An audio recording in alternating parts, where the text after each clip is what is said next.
Hi everyone, and welcome to my first Doctor Who figure review in a very long time, and my first Doctor Who figure review of 2010. And as you can see today, I'm going to be reviewing one of the new figures from the End of Time figure wave, and it is the injured 10th Doctor, which includes a sonic screwdriver. Now, I got this morning from Argos. I was really happy that I managed to get it. It cost £8.99. And yeah, it is a really nice figure, and I look forward to talking about it later on in the video. But first off, I'm going to show you the fantastic new packaging that it came in. Okay, so here is the front of the packaging. I think it looks really nice. I much prefer this new packaging to the packaging of the classic series Wave 2 figures. I think it looks a lot more colourful and a lot more eye-catching. Here is the back of the packaging, which shows the entire End of Time figure wave, another Doctor Who New Series logo, and some company information at the bottom.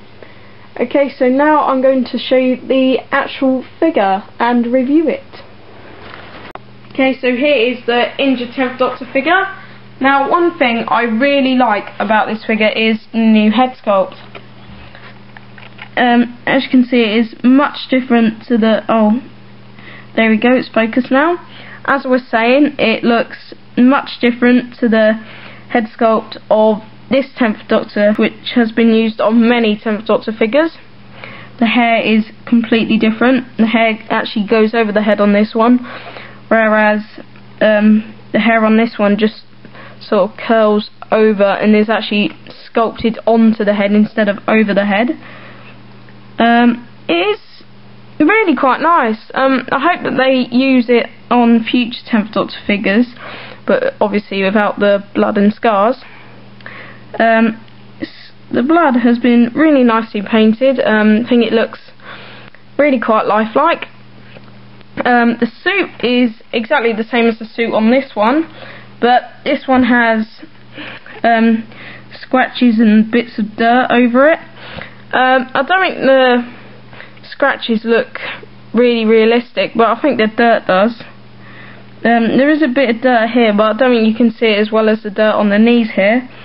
I think the dirt on the knees here looks absolutely brilliant. I think it looks really realistic. There isn't actually much dirt on the back of the suit really. I think there's some here, but it's really quite hard to see. Now, I think this figure is actually really good because of the new head sculpt and detail, but what makes me think this figure is a bit bad is the articulation. Now, most Doctor Who figures nowadays now have swivel joints at the biceps and at the thighs, but unfortunately the articulation on this 10th Doctor figure is that of this 10th Doctor figure in the grey suit. But anyway, the head can turn from side to side. I expect that it can turn 360 degrees, but to be honest, I don't want to try doing that because, and I've done it on my other 10th Doctor figures, I've ended up with bits of paint ruining the neck. The arms can do a 360 degree turn at the shoulders. They can move up at the elbows. Hands don't swivel either, which is also another disappointing thing. He can turn 360 degrees at the waist. Lower body articulation now. The legs can do the splits. They can move up from the top and also bend at the knees.